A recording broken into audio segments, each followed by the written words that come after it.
Welcome everyone. This is going to be Aggies Boot Camp. I'm going to try to speak very quickly, but also very clearly, as I know English is not everyone's first language. If you're having trouble understanding what I'm saying, please feel free to message me. I'm learning as I'm going. We're going to start off with one of the questions that I actually really liked after I messaged a bunch of you guys about doing this sort of thing is, what are the pros and cons of doing ranked war? And I'd first off like to say that no matter what you're doing, you're going to have to pay back to your faction one way or another. Usually for Axiom, that has been through chains.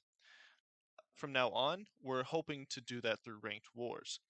So outside of just needing to do one thing or another, this is supposed to be a more fun chain in theory, but it also gives many rewards. These rewards are 100% available to you guys as well. If you go into our faction armory here in the weapons, you're going to have to look for it a bit. I think they're starting in page 4 of our thing. Let's see here. Yeah, the Mag 7. So the Mag 7 is one of the 3 rewards we got from that first war that we did. As you can see here, it has 100% quality, is over 100% quality, which it sounds really amazing. However, this is 100% quality compared to normal Mag 7s, so that just means that the damage, the 62.3 and the 67.1, this is about the strength of a solid grade A tiered diamond bladed knife, um, worth several dozens of millions in stats alone. However, when you get this bonus here, which every weapon and armor piece that we're going to get from these wars will have a bonus of some sort on it. And this bonus on the Mag 7 here is an 8% increased crit rate. 8%, I believe, is the single highest uh, increase in crit rate that you can get. So while 8% might not sound like a lot, there's just not a lot of ways to get critical hits. And critical hits are extremely strong and torn. They're the ways that you can one-shot people. There's the ways that you can do damage to people that maybe you couldn't have done damage before. While using this gun, in my first attack with somebody, did like 6,700 damage, and one shot him immediately into the fight in one button push. Felt amazing. This gun is great. I hope to be using it a few times. But everyone should have access to these. You just code the weapons. You go to loan. You type in your name. I'm gonna give it to myself just so you guys can see it here. Loan the gun to myself, and then bam, in the things here, you'll see that Aggie loaned you 1 Mag 7 faction army. Now it's open to me. It should be open to everybody here. Keep in mind, we ask that when you're going AFK, that you send it back, which you can just do by retrieving or going into your items, finding the weapon. The Mag 7, I believe, is under primary, and then just hit return to faction. Are you sure you want to return? Yes, I want to return. All right.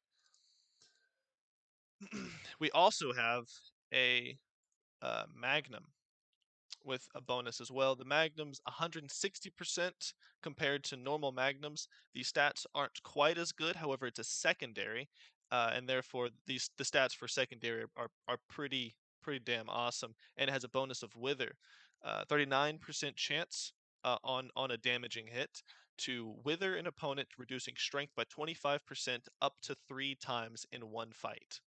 uh, it's pretty insane. These two items basically just make it to where you can fight people and win that you wouldn't have before.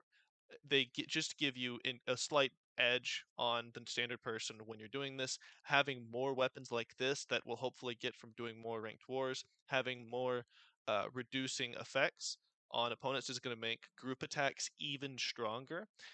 You guys are going to hear me talk about group attacks so much. Group attacks are the strongest thing in warring. That I think group attacks are strongest in warring. They'll allow 2 or 3 small people who think that their stats aren't all that great to take on the enemy's top guy because it just destroys their stats. The third item that we won from the war was a piece of armor that we decided wasn't quite as easy to share around. With these things, you can just loan them and retrieve them if people are offline. However, you can't retrieve armor from somebody if they're offline because you're leaving them with a naked slot, and then they're just basically guaranteed to lose anyone that fights them because they're going to take the full brunt of the damage. So we decided to go ahead and sell it, and we sold it for $800 million. That's enough for three 10K chains worth of funds here. These ranked wars might not be that profitable in the future. However, they could be very, very much more profitable in the future because the more ranked wars you win, as you can see, if and when it loads, it's deciding not to. Is it over here? Oh, it's over here. I'm sorry. We have one win. As that number goes up, as we get out of bronze into silver, into whatever other placements they might have in here, we're going to get more rewards. We're going to get better rewards. We're going to get better armor and weapons for you guys to use, for the faction to sell and to get money so we can give it back to you guys, so we can have more money as a faction.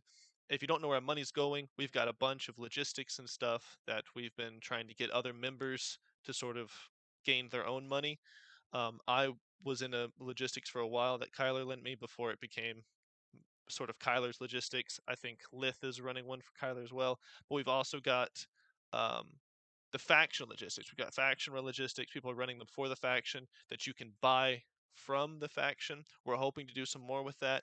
Also, a lot of this money is going to be going to the sister faction, which you are free to go to at any time if you don't want to ranked war, but you still want to be a part of Axiom. You're still willing to be active and a part of the family, just not wanting to ranked war. So if after the few things that I've said real quick here, you don't want to ranked war, it's totally cool. Hang around for a bit. We'll have the sister faction loaded up for you guys to join. But there's a there's tons of stuff. These ranked wars are broken. As for the cons of ranked wars, the faction that we beat, the faction that we got our first win off of, Nuke, they still got probably a few $100 million of rewards, if not a billion. There's really just no losing. I mean, there's potential that if we just get our shit pushed in and we lose a war without being able to put up any fight, that we won't gain anything of it. However, they go by so fast, we'd be able to queue up immediately, not lose our stack, not lose a whole lot, and just try it again. If we even came to that, or we could just take our loss, with our tail between our legs and move on. There's just no losing with these wars. They're broke. They're super fun. I I hope that this is the first of many of these things that I can show you that, like, your stats will be used greatly. These ranked wars are a very good thing.